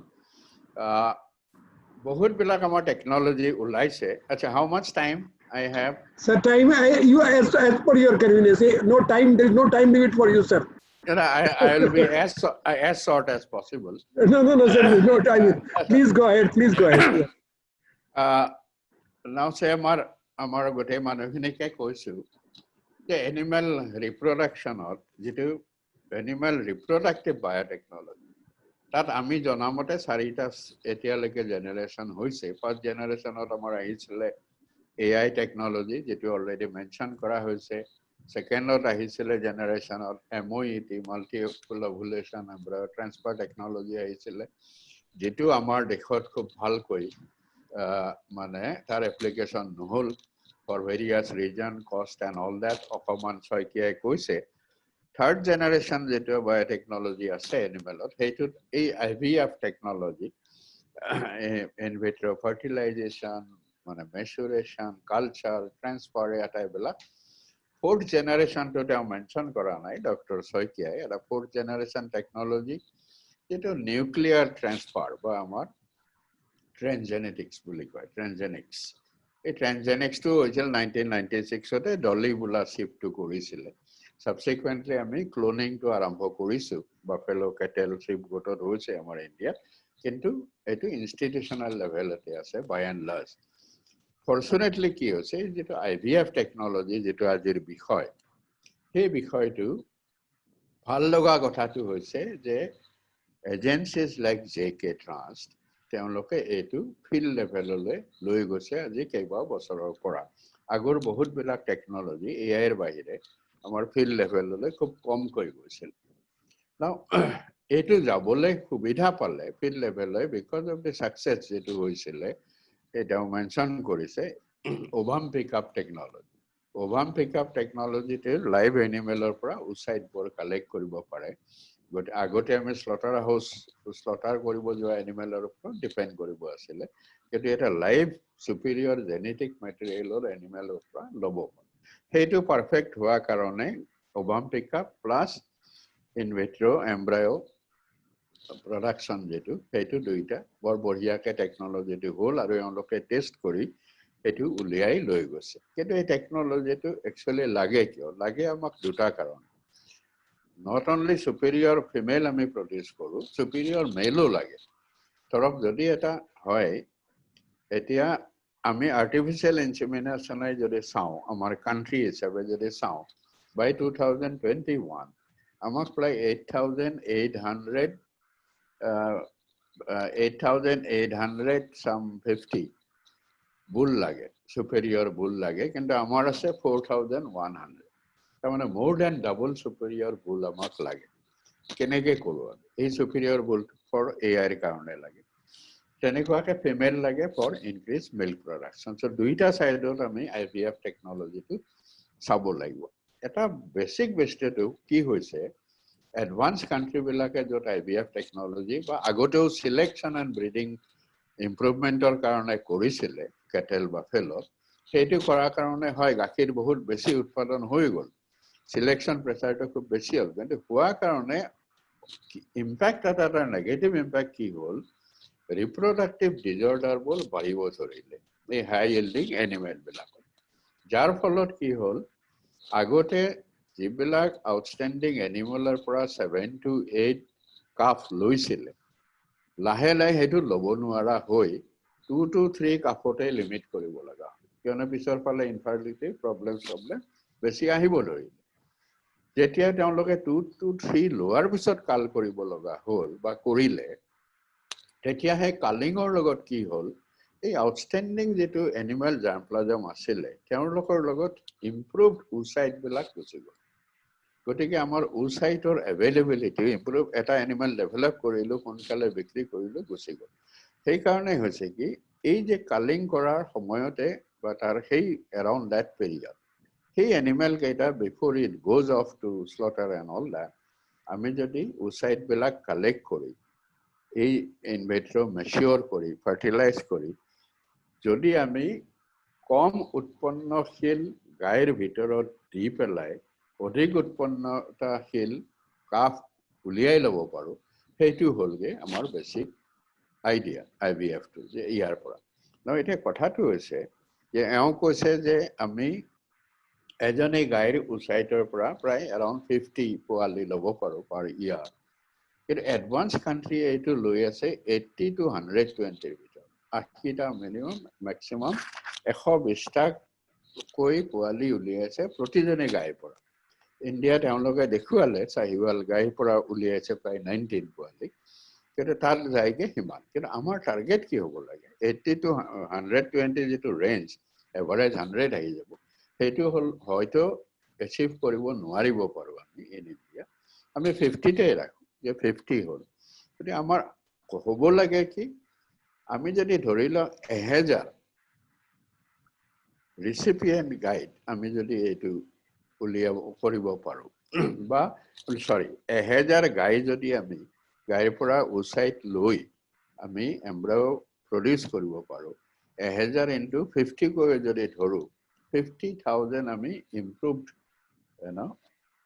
Calf উলিয়াই ল'ব পাৰো প্ৰতি বছৰ এইটো হল টেকনলজিটোৰ আসল ডাঙৰ কথা যে আমি যদি 1000 বস্তু ললো 1000 গাইৰ পৰা এমব্ৰায়ো প্ৰডিউস কৰিলো কৰি আমি সেইটো দিব পাৰো 50,000 ৰিচিপিয়েন্টলৈ দি 50,000 পোৱালি পাব পাৰো সেইটো হলে আমি 10 বছৰত তোমাৰ 5 লাখ 6 লাখ মানে ইমপ্ৰুভ আহি যায় খুব কম সময়ৰ ভিতৰতে বস্তুটো আহে সেইটোৱে হল ক্ৰাচ অফ দিস টেকনলজি যেটো ল'ব লাগে কিন্তু কথাটো হৈছে অসমৰ ক্ষেত্ৰত আমি যেটো এওঁলোকে কৰিছে প্ৰথম আমাৰ ৰিকুৱাৰমেন্ট কি এই টেকনলজিটো এতিয়াও আমাৰ ইয়াত even in লেবৰেটৰী স্কেল হোৱা নাই, ফিল্ডলৈ লৈ যোৱা কথাটো আছে। গতিকে আমি প্ৰথম কৰিব লাগিব কি, এটা জেকে ট্ৰাষ্টৰ লগত মিলাই প্ৰথম এটা ট্ৰেইনিং চেণ্টাৰ কৰিব লাগিব, because we will need skill man power to take all the time to আমি মহাৰাষ্ট্ৰৰ ওপৰত ডিপেণ্ড কৰি থাকিব নোৱাৰো। তেওঁলোকে কিছুমান দিন আহিব, তাৰপিছত সদায় আহি থাকিব নোৱাৰে, because they are attempting other parts of the country as well. গতিকে আমি কৰিব লাগিব কি, প্ৰত্যেক ডিষ্ট্ৰিক্টৰ পৰা এজন এটলিষ্ট দুজনকৈ ভেটেনেৰিয়ান ট্ৰেইনিঙৰ কাৰণে উলিয়াই আনিব লাগিব। আনি এটা ট্ৰেইনিং ফেচিলিটি ক্ৰিয়েট কৰিব লাগিব চেণ্ট্ৰেলি, হয়তো গুৱাহাটী ভেটেনেৰি কলেজত বহুত ফেচিলিটি আছে, তাতে এটা যদি আমি ট্ৰেইনিং ফেচিলিটি কৰিব পাৰোঁ for them, establishing the IVF complete facility, তেতিয়াহ'লে কি হ'ব, প্ৰত্যেক ডিষ্ট্ৰিক্টৰ পৰা দুজনকৈ আমি মানুহ তৈয়াৰ হ'ব আমাৰ, যিবিলাকে এই টেকনলজিটো ফাৰ্মাৰ্ছ ডৰলৈ লৈ যাব পাৰিব। গতিকে প্ৰথম আমাৰ ৰিকুৱাৰমেণ্ট হ'ব skill development in this particular technology. তাৰপিছতে যেটো আহিব যে creation of this facility centrally in Guwahati, যে আমি হয়তো কিছুদিনলৈ এমব্ৰয়খিনি লৈ আনিব পাৰিম, ফৰেনৰ পৰাও এমব্ৰয় আহি আছে আৰু মহাৰাষ্ট্ৰৰ পৰা অহা ইজ নট ডিফিকাল্ট, কিন্তু আমাক হয়তো বেছি নাম্বাৰৰ এমব্ৰয় ওৱান ছাকচেছফুল। গতিকে আমি যদি নিজে এটা কৰিব পাৰোঁ তেনেকুৱা ফেচিলিটি ক্ৰিয়েট কৰি, যে আমি নিজে ইয়াতে এমব্ৰয় বনাম, সেই ক্ৰিয়েট কৰিব, that facility has to be আসামে এইটো ট্ৰাই কৰিব লাগে। এতিয়া ময়ো চিয়ৰ নহয় গকুল মিছনৰ আণ্ডাৰত আসামটো আছেনে নাই, আমাৰ হয়তো ডাইৰেক্টৰ সাহেবে যদি জানে ক'ব, নাই যদিও কিন্তু গকুল মিছনৰ আণ্ডাৰত এইটো ইনক্লুড কৰাবলৈ যত্ন কৰিব লাগে, যাতে আমি এই ছাপোৰ্টটো পাওঁ, ফাইনেন্সিয়েল ছাপোৰ্টটো আমাক দৰকাৰ হ'ব ফৰ ক্ৰিয়েটিং দি লেব। কিন্তু এটা কথা এওঁ নক'লে, মই ঠিক বুজি পোৱা নাই, যিবিলাক ইকুইপমেণ্ট দেখুৱাইছিলে আমাৰ শইকীয়াই, মোৰ মতে most of the equipments আমি এতিয়াও বাহিৰা দেশৰ পৰা আনিব লাগে। Even to my knowledge right, আপোনাৰ কেইবাটাও বাহিৰৰ পৰা আনিব লগা হৈ আছে। ইকুইপমেণ্টটোতো বেলেগেই কথা, ইকুইপমেণ্ট আনিলে কিছুমান বাহিৰৰ পৰা, কিন্তু ডে টু ডে ৰানিং যিটো কৰিব লাগে লেবটো, ডে টু ডে ৰানিং কৰিবলৈ যিবিলাক মেডিয়া লাগে, যিবিলাক ফিল্টাৰ লাগে, যিবিলাক টিউবিং লাগে, এই ডে টু ডে কৰাখিনিও বাহিৰৰ পৰা মষ্টলি ইম্পৰ্ট হৈ আছে। গতিকে সেইটো কাৰণে কি হয়, ৰানিং অপাৰেশ্যন এই লেবটোৰ অলপ বেছি হ'ব বুলি ধাৰণা এটা আছে। গতিকে till we have our own media, we have our own filter and all that, তেতিয়ালৈকে আমিও ডিপেণ্ড কৰিব হয়তো লাগিব ইম্পৰ্ট হ'লে, ডিপেণ্ড কৰিব সেইটোত লগা হ'লে কি হ'ব, আমাৰ কষ্টটো বাঢ়ি যাব, ৰেকাৰিং কষ্ট বাঢ়ি যাব। গতিকে আমাক এটা ভায়েবল সোৰ্স লাগিব, ফান্ডিং সোৰ্স, যেটোৱে আমাক কিছুদিন এইটো চলাই দিব পাৰে। আৰু ডেফিনেটলি কি ধৰণে এইটো নতুন ধৰণৰ এটা মিছন কৰা যায়, যে এইটো এটা মিছন মোডত ল'ব লাগিব, যে আসামেও যাতে এই IVF টেকনলজিৰ বেনিফিটটো ল'ব পাৰে।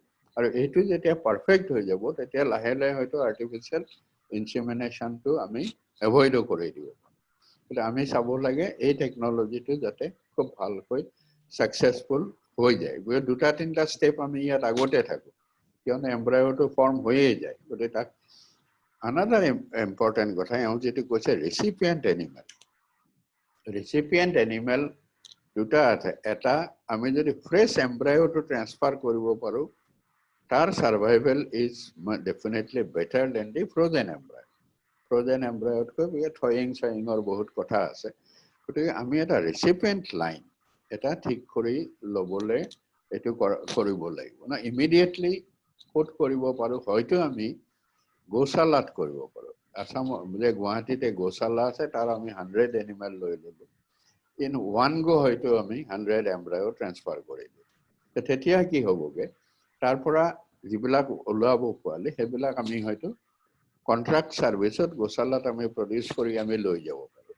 যে মই ক'লোঁ যে এটা গৌশালাৰ এনিমেলটো মই সাৰোগেট মাদাৰ হিচাপে লৈছোঁ, তাৰ পৰা পোৱালিটো ওলালে সেইটো মই লৈ যাম। এনেকুৱা ধৰণে এইটো স্প্ৰেড আপ হ'ব পাৰে। আৰু নহ'লে ইমিডিয়েটলি এইটো তেওঁলোকে মোবাইল ভেনেৰে কৰিছে, which is a very good approach again. কিন্তু এই মোবাইল ভেনেৰে চব ঠাইতে কৰিবলৈ অসুবিধা এটা আহিব নিশ্চয় কিয়নো মোবাইল ভ্যানখন গৈ এমব্ৰয়ডাৰী তাতেই প্ৰদেশ কৰি তাতেই প্ৰিজাৰ্ভ কৰি ৰেডি কৰালৈকে সেইটো অকমান হয়তো অসুবিধা ইনিশিয়েল ষ্টেজত আমাৰ আহিব দুটা তিনিটা কাম কৰিব আছে এটা যে till we create this facility at our level আমাৰ অসমত এইটো কৰা টাইম লাগিব নিশ্চয় তেতিয়ালৈকে এই জেকেৰ লগত মিলি আমি কিবা এটা আৰম্ভণি কৰিব পাৰো নেকি that is one যে আমি হয়তো অন ট্ৰায়েল বেচিছ টেকনলজিটো ভেলিডেট কৰা হ'ল আৰু ট্ৰায়েলটো আমি চাইও ললো the success rate of the technology হয়তো 100 এনিমেলত আমি টাৰ্গেট কৰি ল'ব পাৰো ট্ৰান্সফাৰটো যে সেইখিনি কৰি দিলে আমিও স্যাটিসফাইড হৈ গলো yes এই টেকনলজিটোৱে কাম কৰে আৰু তেতিয়া আমি নিজে এই ফেচিলিটিটো ক্ৰিয়েট কৰিবলৈ আগবাঢ়ি যাব পাৰে I think at this stage I will stop because আমাৰ ডাইৰেক্টৰ সাহেব কবগে মুঠতে এইটো মই খুব ভাল পাইছো যে ইনিশিয়েটিভ যে লৈছে ডক্টৰ জৱাহৰ সাহেব again thank you very much because amage this technology as I said we need to increase our milk production you know unfortunately what is happening when people talk about northeastern region in livestock sector they will start talking about pig only they think that it is only pig that we rear it's not that That's right. there are a substantial population Yes. particularly in the state of Assam who do not take pork Right. you know so in the process of our overemphasis on pig what is happening our focus on cattle is becoming less and lesser amak lage focus to it has to be now again brought back to cattle development you know milk jo hai nobody will compromise with the milk need nobody can come both vegetarian and non-vegetarian so we need to improve and our only thing is our animal population as you know is already nondescript it does not belong to a breed even okay now the thing is from this nondescript animal to increase milk production is not very simple and because of this difficult situation we need technology like IVF जो हमको help कर सकता है so I think Assam would be very much open to accepting this technology taking this technology and thank you very much if any other things are there maybe I will join later on but let me now give time to Yes. our new director. Thank you very much, sir. I mean, it was really, you covered, even though I don't know Assamese, sir, I can tell you, you stress upon the consumables to be made locally in India so that to bring down the price. You talked about recipient, you talked about frozen, fresh embryo. You almost covered, sir, every almost important aspect of the IVF. It was really, sir, very educative and informative. Let me add a few things, sir. I mean, this technology, out of the total 500 odd IVF calves which we have produced pregnancies, almost 50% are at the doorstep of the farmer. That's what we got a confidence now to take down to this technology to the farmer's doorstep. We also had an experience of working with a university, a veterinary university in Andhra Pradesh, wherein we produced in 1998 500 IVF Ongole embryos. So even, sir, at Assam Agriculture University, we can take up this work. We'll be more than happy to have our team gone there. I personally will come and take up the work and produce some IVF calves, and then gradually we can tap some of the farmers who are interested in this technology. Earlier our costs were very high, but we have brought down significantly. And being Raymond's, it's a sort of a social philanthropic project, sir. Here we are not looking for making any commercial gains of this project, but we are looking for spreading this technology to all the corners of the country and then gradually increase it. Here we have made a beautiful facility near Pune, and I request you to take out time and visit our facility, sir. And today we are trying to go into almost in every state and increase. And then this IVF mobile concept, sir, which when Secretary Animal Husbandry Government of India visited last time to our facilities, I suggested that over a period of time, if they think of having one mobile van, and the total van, including all equipments, it won't cost more than 1 crore, sir. I mean, everything put together. You don't need a very sophisticated big labs. So one van and with two people, one to home pickup and one embryologist, and they go to every district if we kept one van, and like that try to tap the elite animals of every district and increase those genetically elite animal. And as you rightly pointed out, sir, that we need to have a good bulls produced out of this technology to really spread our AI network. So that way, this mobile concepts are earlier we made a big van. Then we came down to a simple ambulance, a Tata Winger van, wherein only one person can go in, but can do every work which is required to be done. And having this van parked at the doorstep of the farmer helps us. Take home from your discussion. I had said initially, Yes, sir. this technology, I had said in Assam, this technology needs to be validated in Assam. Yes, sir. And you are most welcome to come with your embryos, okay, and pass it on to the recipient animal to be yes, identified by the veterinary department and the college together. Right, sir. The moment we see the success, yes, then we will try to create a facility here locally. That's what I say.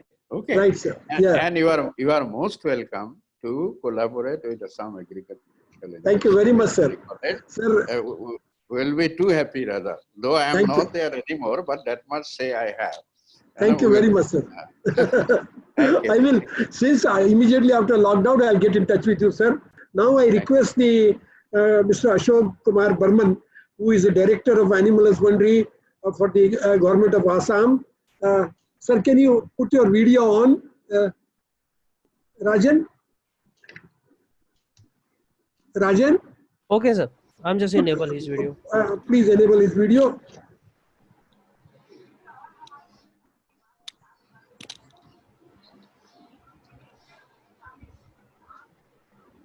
Sir, he will start the. No, what sir. happened, Rajan? उनका video on करो.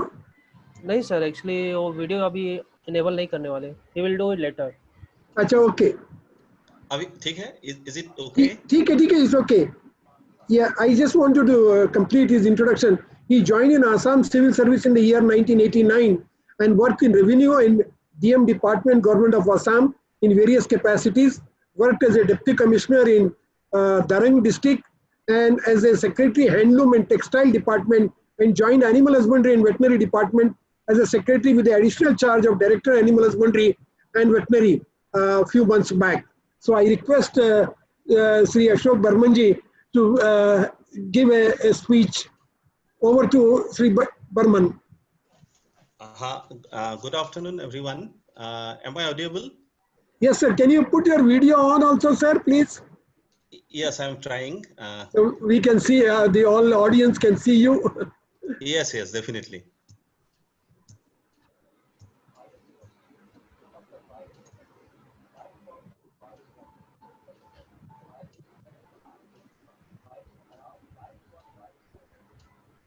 Is it okay? Yeah, yes, sir.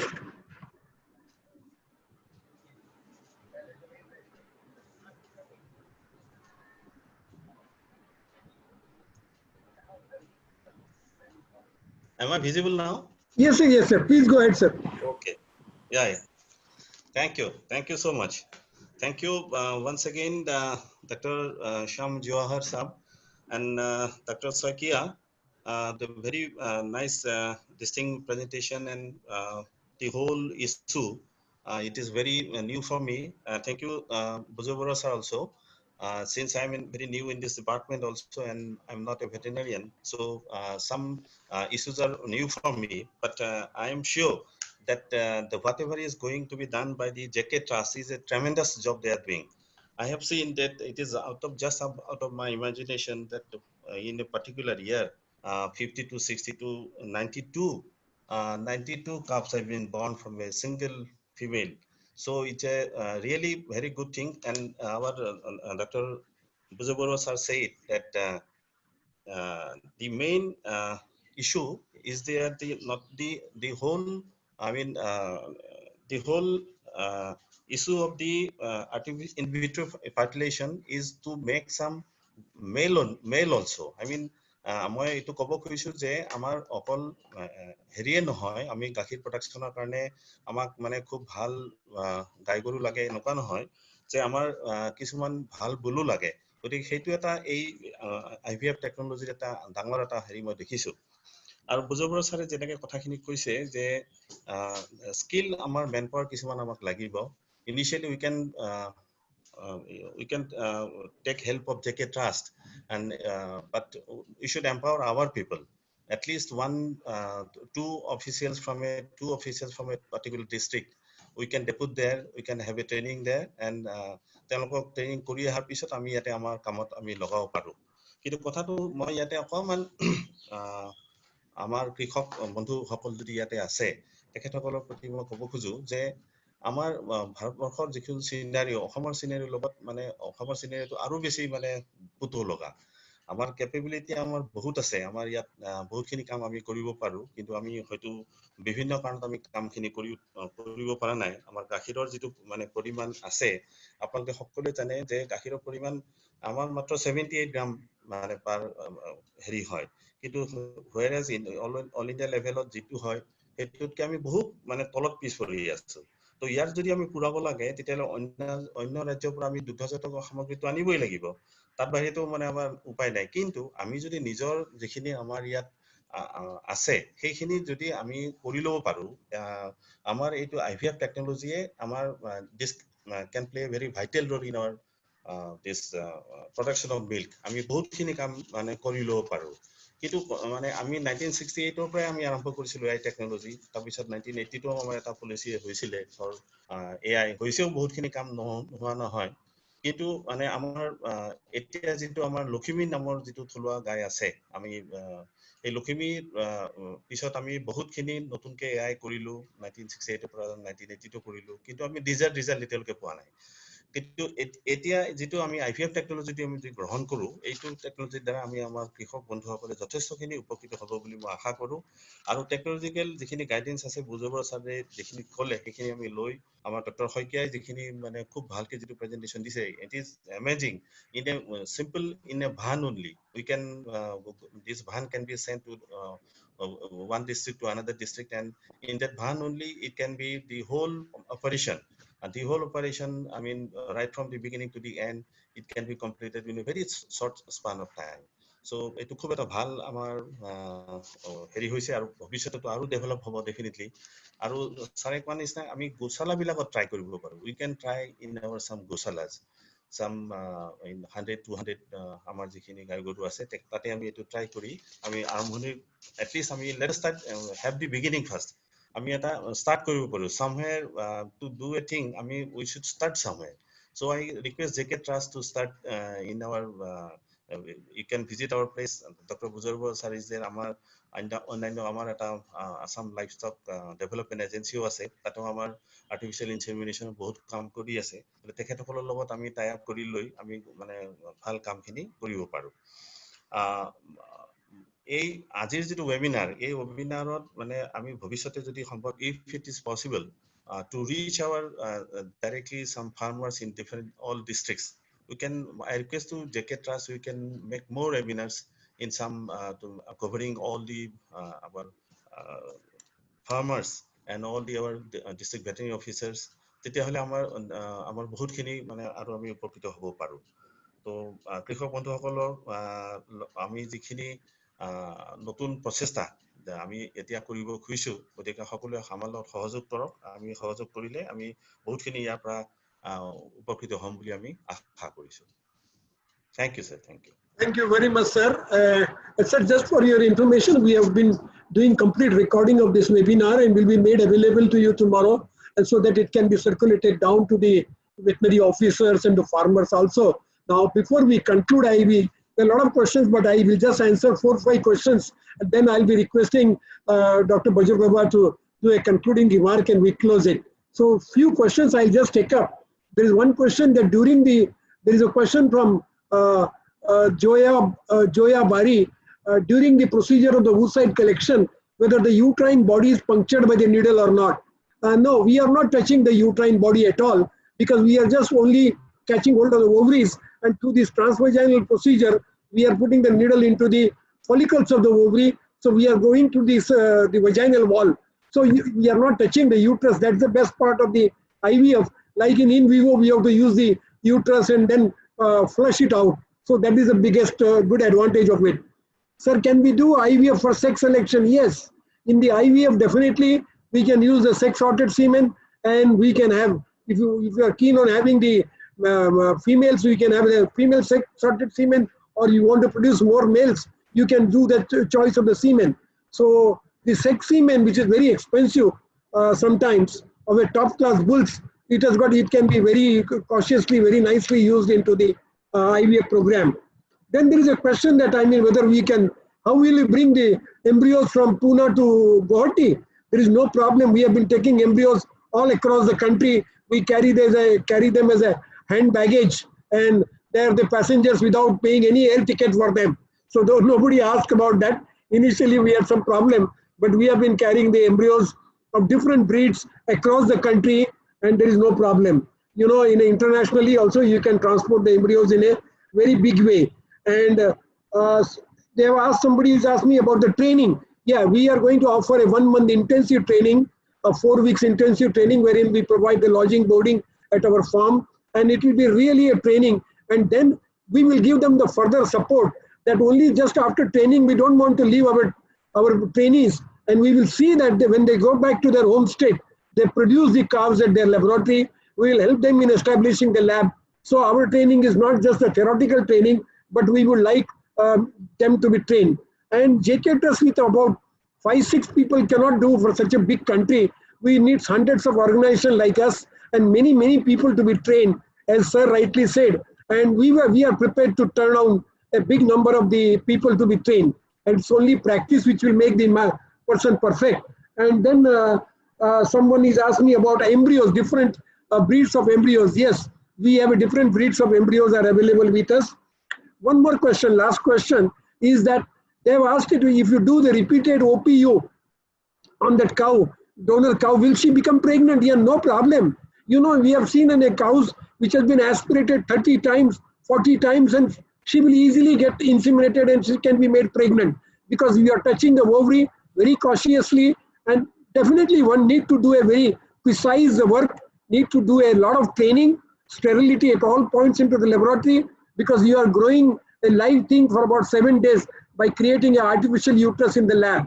Without taking much time, I'm really thankful and to all the speakers, and then I'll again have one concluding thanks. But before that, I would like to request Dr. Vijay to just have your concluding remarks, please, sir.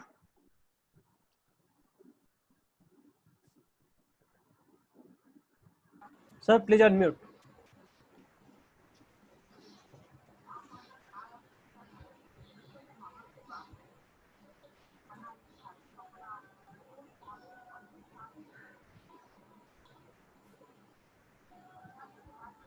Sir, there is a icon for unmute. उनको मालूम होगा.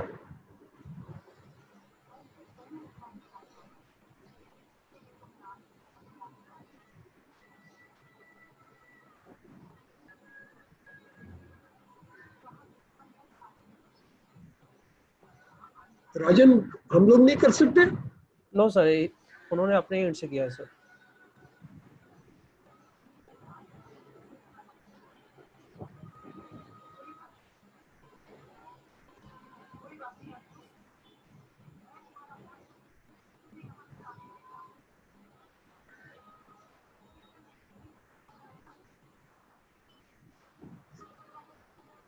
विशाल, आप जरा बताओ. Sir, there is a mute button in front of you. You just unmute. नहीं, राजन, विशाल को बता. Sir, this is Vishal here, Vijay Purwas, sir.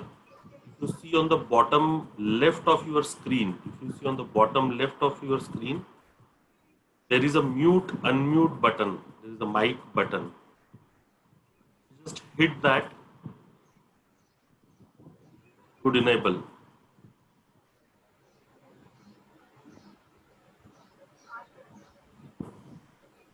Is it okay? Yeah, done, sir. Yes, Done, sir. Yeah.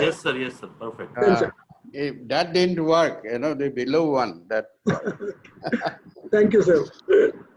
Okay. First of all, so thank you so very much, JK Trust and Dr. Jawahar, entire team actually, for opening up this important issue for the state of Assam. We would be so very happy to collaborate with the state. And seeing the success rate, seeing the entire procedure, I think it has been shown how the entire thing has to be done. It's so very interesting, actually. Our people will be very much interested. Our farmers will be much more benefited. Their income will be increased with the right type of genetic stock that they will have. And you rightly say that 5-6 people in your organization cannot definitely reach the entire country. That's very true. That's why you will need to produce, trained personnel from different states. You can give them a name. Say IVF commandos, your IVF commandos of JK Trust across the country, or IVF ambassadors. You can say that, your IVF ambassadors across the country, from 5 to say 5 lakh, or 1 lakh, that kind of a thing. And I'm sure, because now the director veterinary himself is interested to, accept the technology. I'm sure that we will be collaborating with you and see that this technology is taken forward in the state of Assam. Initially, maybe after the COVID thing goes off, lockdown and all that, I would like that you and your team, 1 or 2 of them, visit us, discuss with us here locally. And we have our experts in animal reproduction department. We have experts in animal reproduction areas in the department, veterinary department. We will have a sort of joint brainstorming session and then, discuss as to how to take this forward in the state of Assam. I would be looking forward to your expertise and hand-holding, as I said initially. And I foresee a very good future, at least in cattle sector in the state of Assam. Thank you very much, and we will be our best wishes to you and your team, so that it becomes a reality. And I must, from the core of my heart, say that this is the first so-called difficult technology that you have been able to take it to the field. That too with success. That's something. Thank you very much, sir. Thank you. Sir, thank you very much for this pat, and really it encourages my whole team, and we will still deliver the better results. Thank you once again, sir, for your valuable time. Thank you, Mr. Burman, and thank you, Dr. Pallab, for making this presentation so well. So I'm really grateful to all of you and the participants and the farmers and those who have missed it. We will see that it is being circulated tomorrow. So everybody, thank you very much. Have a nice day, sir. And I declare this webinar as a closed webinar. Thank you, sir. Thank you. Thank you.